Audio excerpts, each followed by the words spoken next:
Top स्टॉक्सની details જાણીએ સહયોગી નીરજ અને આરતી પાસેથી આપણને ગુડ મોર્નિંગ નીરજ શરૂઆત કરીએ કે આ સ્ટોક્સ પર ફોકસ આજે जी સૌથી પહેલાં તો નિફ્ટીની કંપનીની જ વાત કરી લઈએ. ભારતી એરટેલ ખૂબ સારા પરિણામો અહીંયાથી આપણને આવતા દેખાયા છે. જો ઇન્ડિયન બિઝનેસ જે છે એમની અંદર સારો ગ્રોથ તમને જોવા મળ્યો છે. ઓવરઓલ કોન્સોલિડેટેડ બિઝનેસ છે એ પણ અનુમાન કરતાં સારો રહેતો જોવા મળ્યો છે.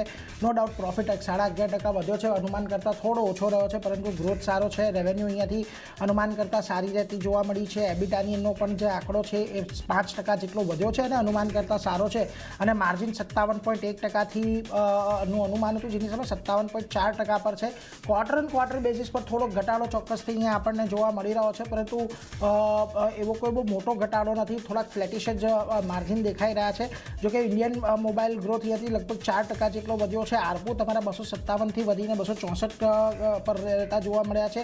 અને સબસ્ક્રાઈબર એડિશનની અંદર પણ એક સારો ગ્રોથ જોવા મળ્યો છે. એટલે ખાસ કરીને બધી જગ્યાએથી એક સારો ગ્રોથ અહીંયા છે.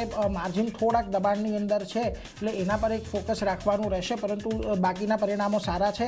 એટલે આજના દિવસે તમને ભારતી એરટેલમાં થોડીક તેજી સાથેનો કામકાજ જોવા મળી શકે છે. જુઓ, CLSA અત્યારે આઉટપરફોર્મ કોલ આપીને 2330ના લક્ષ્યાંક આપી રહ્યું છે, એટલે એના પર એક ચોક્કસથી તમારે નજર રાખવાની છે. બીજી તરફ તમને ONGCના પરિણામો આવતા દેખાયા છે અને જુઓ, પરિણામોમાં અહીંયા નફાનો જે આંકડો છે અનુમાન કરતાં સારો છે. 13,787 કરોડના અનુમાન સામે 17,000 કરોડ પર નફો છે.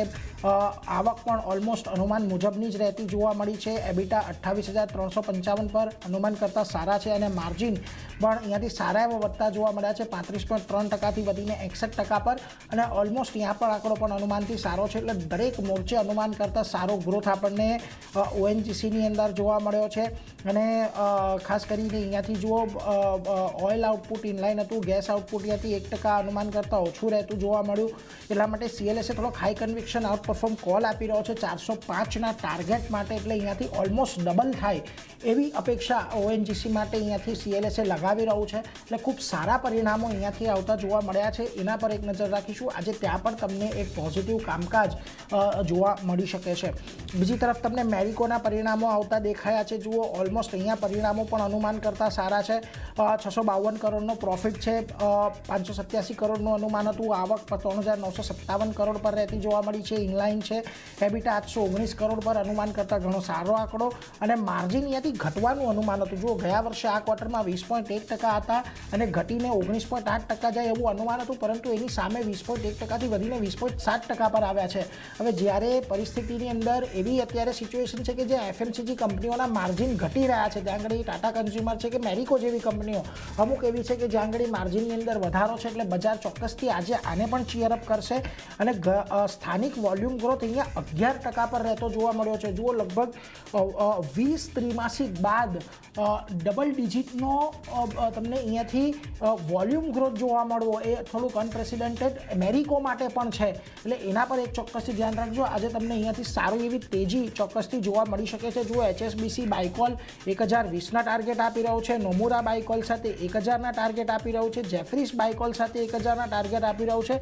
એકમાત્ર CLSA છે કે જે અંડર પરફોર્મના કોલ સાથે 703ના ટાર્ગેટ આપી રહ્યું છે, પરંતુ એમનું અહીંયાથી કહેવું છે કે જે પેરેશૂટનું સ્લોડાઉન છે એને લઈને થોડીક ચિંતા એ લોકોને છે. પરંતુ ઓવરઓલ જે પ્રકારના નંબર્સ રજૂ કર્યા છે, 11%નો વોલ્યુમ ગ્રોથ લગભગ આખી ઇન્ડસ્ટ્રીમાં સૌથી સારો મેરિકોનો આપણને જોવા મળી રહ્યો છે. એટલે એના પર એક ચોક્કસથી ફોકસ રાખવાનો રહેશે. હવે બીજી તરફ નાયકાની વાત કરી લઈએ. એના પણ પરિણામો આવ્યા છે. સારા પરિણામો છે. 24 કરોડથી નફો વધીને સીધો 80 કરોડ પર, એટલે ખૂબ સારો જમ્પ છે. રેવન્યુ લગભગ 29% જેટલા વધ્યા છે, 2782 કરોડ પર. એબિટા 68% જેટલા વધ્યા છે, 236 કરોડ પર. માર્જિન 6.5%થી વધીને 8.5% પર. એટલે દરેક મોરચે અહીંયાથી તમને ખાસ કરીને જે પરિણામો છે એ પણ સારા રહેતા જોવા મળી રહ્યા છે. અને FY27નું જે એબિટા અનુમાન હતું એની અંદર પણ જુઓ, 3% આજુબાજુનો વધારો આપણને થતો દેખાઈ રહ્યો છે. બ્યુટીની અંદર સારો ગ્રોથ, ફેશનની અંદર સારો ગ્રોથ. આ ઉપરાંત તમને ખાસ કરીને જે પોતાની એની ઓનરશિપની બ્રાન્ડ છે એમાં 40%નો ઉપરનો ગ્રોથ. એટલે દરેક જગ્યાએથી સારો ગ્રોથ આવતા અહીંયાથી તમને એક તેજી જોવા મળી રહી છે. જોઈએ, HSBC બાયકોલ સાથે 380, CLSA આઉટપરફોર્મ સાથે 376, નોમુરા બાયકોલ સાથે 411, જેફરીસ બાયકોલ સાથે 400. એટલે દરેક મોરચે અહીંયા પણ એક તેજીના અનુમાન બનતું દેખાઈ રહ્યું છે. જોઈશું આજે નાયકા પણ તમને એક સારું પોઝિટિવ સરપ્રાઇઝ આજના દિવસે કદાચ કદાચ આપી શકે છે. બીજી તરફ યુનાઇટેડ બ્રુવરીઝ પરિણામો થોડાક નબળા છે, અનુમાન કરતાં સારા છે, પરંતુ પ્રોફિટ જુઓ અહીંયાથી 9.5% ઘટ્યો છે. 147 કરોડનું અનુમાન હતું, જેની સામે 166 કરોડ પર છે. આવક અહીંયાથી અનુમાન કરતાં ઓછી છે, પરંતુ વાર્ષિક ધોરણે તમને અહીંયા 7%નો વધારો છે. એબિટા અહીંયાથી અનુમાન મુજબના રહ્યા છે, પણ 9%નો ઘટાડો વાર્ષિક ધોરણે છે 283 કરોડ પર, અને માર્જિન જે 10.9%થી ઘટીને 9% પર રહેવાનું અનુમાન હતું એ 9.2% પર રહ્યા છે. એટલે એટલા નથી ઘટ્યા જેટલી અપેક્ષા હતી, પરંતુ કમ્પેરેટિવલી પરિણામો થોડાક નબળા પરંતુ અનુમાન મુજબના છે. એટલે કદાચ અહીંયાથી તમને થોડીક પોઝિટિવ ઇમ્પેક્ટ આવતી જોવા મળે, એટલે એના પર એક નજર તમારે ચોક્કસથી રાખવાની છે. એટલે આજના દિવસમાં જુઓ ભારતી એરટેલ, ONGC, મેરિકો, નાયકા આ બધાના પરિણામો ખૂબ સારા આવ્યા છે. જોવાનું રહેશે કે આમાંથી આજે કોણ હવે સારું પ્રદર્શન આજના દિવસે દર્શાવે છે, પરંતુ ખરેખર પરિણામો બધાના સારા છે. આ સિવાય આરતી અન્ય પણ ઘણા પરિણામો અને સમાચાર ખાસ કહેના છે.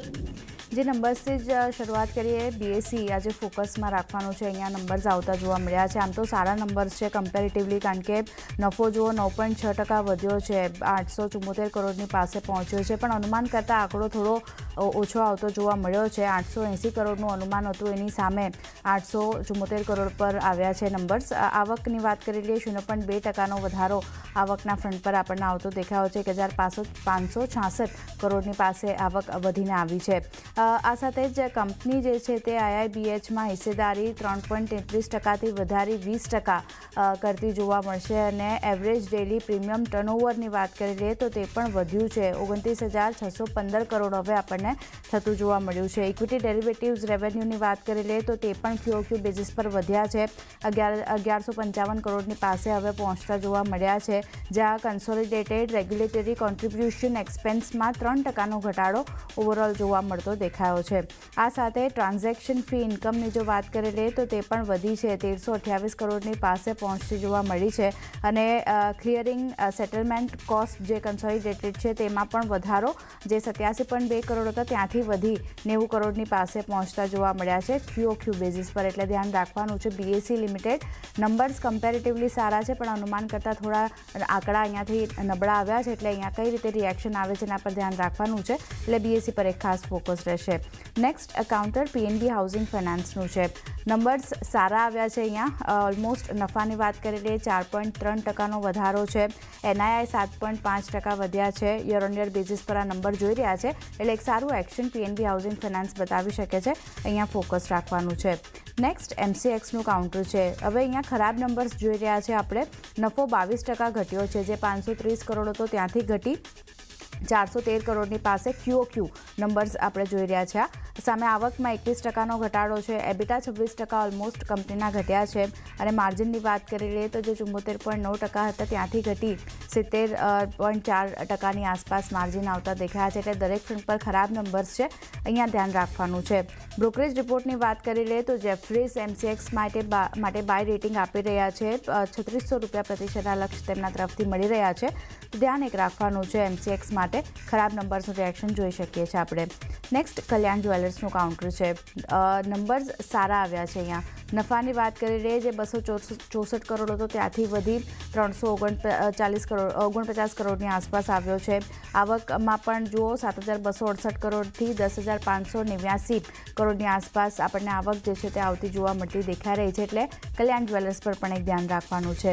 બ્રોકરેજમાં સિટી તરફથી બ્રોકરેજ રિપોર્ટ બાય રેટિંગ આપી રહ્યા છે તેઓ 800 રૂપિયા પ્રતિ શેરના લક્ષ્ય કલ્યાણ જ્વેલર્સ માટે, અને તેમનું માનવું છે કે અનુમાન આવક જે છે એક્સ બુલિયનની 38% આપણને વધતી દેખાય છે યર ઓન યર બેઝિસ પર. જોકે અનુમાન કરતાં 1% ઓછી આવકનું નંબર્સ આવ્યો છે, એટલે કલ્યાણ જ્વેલર્સ ખાસ એક ધ્યાન રાખવાનું છે. નેક્સ્ટ દીપક નાઇટ્રાઇટનું કાઉન્ટર છે. સારા નંબર્સ જોઈ રહ્યા છે અહીંયા આપણે, કારણ કે નફો વધ્યો છે 112 કરોડની સામે 345 કરોડ પર નફાનો આંકડો આવ્યો છે. સામે આવક પણ 36.4% જેટલી વધતી દેખાય છે યર ઓન યર બેઝિસ પર. એબિટા વધ્યા છે, 540 કરોડની આસપાસ નંબર્સ આવતા જોવા મળ્યા છે, અને માર્જિનની જો વાત કરી લઈએ તો જે 10%ની આસપાસ હતા ત્યાંથી વધી 20.96%, એટલે ઓલમોસ્ટ 21%નો વધારો આપણને માર્જિનના ફ્રન્ટ પર પણ જોવા મળી રહ્યો છે. સુધર્યા છે માર્જિન પણ. દરેક ફ્રન્ટ પર સારા નંબર્સ છે. પોઝિટિવ એક્શન આગળ વધતી દેખાઈ શકે છે. દીપક નાઇટ્રાઇટ ધ્યાન રાખવાનું છે. મેટ્રોપોલિસ હેલ્થકેરમાં પણ નંબર્સનું રિએક્શન જોવા મળશે, જ્યાં સારા નંબર્સ દરેક ફ્રન્ટ પર જોઈ રહ્યા છે. નફો 25.8% વધ્યો છે કંપનીનો, સામે આવકમાં 16.6%નો વધારો જોઈ રહ્યા છે. એબિટા માર્જિનમાં પણ સુધારો છે, 22% ઓલમોસ્ટ એબિટા વધ્યા છે અને માર્જિન જે 46.1% પર હતા ત્યાંથી સુધરી 48.3% પર આવ્યા છે માર્જિન. એટલે અહીંયા પણ એક મેટ્રોપોલિસ હેલ્થકેર ધ્યાન રાખવાનું છે, સારા નંબર્સનું રિએક્શન જોવા મળી શકે છે. અને છેલ્લે વાત કરી લઈએ LICની, તો જો ગઈકાલે અહીંયા નોન રિટેલ માટે OFS ખુલતો જોવા મળ્યો હતો. આજે રિટેલ માટે આ OFS જે છે તે આપણને ખુલતો જોવા મળશે અને ગઈકાલે ઓલમોસ્ટ નોન રિટેલ હિસ્સો જે છે 3.32 ગણો ભરાતો જોવા મળ્યો હતો. સરકારે 4% ગ્રીનશુ ઓપ્શનનો ઉપયોગ અહીંયાથી કરતી જોવા મળશે અને LICના OFSને બમ્પર રિસ્પોન્સ મળ્યો છે એવું દીપમ સેક્રેટરી તરફથી પણ કહેવામાં આવ્યું છે. સરકારની OFSથી 31,000 કરોડ એકત્ર કરવાની યોજના બનતી દેખાઈ રહી છે અને વર્તમાન હિસ્સેદારીની વાત કરી લઈએ તો 96.5% સરકારની LICમાં અહીંયા બનતી દેખાઈ રહી છે. તો આજે હવે આ રિટેલ માટે OFS ખુલી રહ્યો છે એટલે LIC પર આજે પણ ફોકસ રાખવાનું છે. તો ચાંદની ઘણા બધા કાઉન્ટર્સ છે જે નીરજે જણાવ્યા, મેં જણાવ્યા, બધા